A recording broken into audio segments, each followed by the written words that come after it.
السلام علیکم عزتمنو، امید لرم چې ټول به روغ جوړ به وئ. ابدین وایي چې یعنې ورور وایي چې یعنې اویس زما خور سره به غلط تعلقات ساتلو. عزتمنو ټول حقیقت مخې ته راغلو. یعنې ابدین ویلی دی چې ما امتیاز ته ویلی دی چې کوم یو دی چې د اویس ورور دی، هغه سره خبرې وشولې امتیاز سره، او هغه ویلی چې تر اوسه پورې ما ته چا څه نه دي ویلی دي.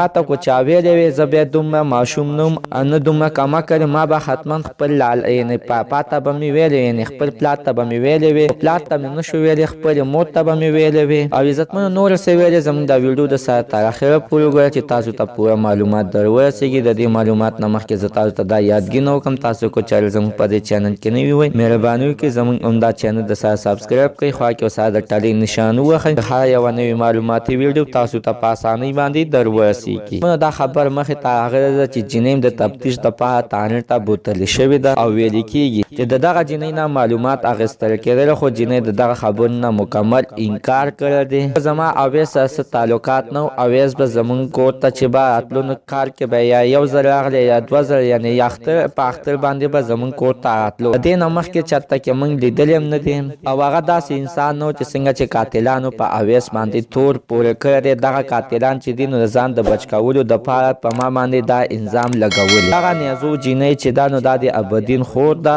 او ابدین په خپله باندې دا ویلی دی چې ته اویس په زما خور سره غلط تعلقات جوړولو. نیازو ویلی دی چې قاتلان هسې د ځان د بچ کولو دپاره بانې ګوري او ما بدناموي. عزتمنو دا معلومه خبره ده چې اویس ډېر قابل انسان او په اسلامي کالج کې دا په خپل قابلیت باندې داخل شوی و. خو دا تربوران ورته نیم نه پاتې کېدل. دوی ویلې که دا چېرته کې سبا غټ افسر شي نو دا به بیا په موږ باندې اوچت وي. او داسې ښکار چې دغه تربوران د ده نه ډېر سخت سوځېدل.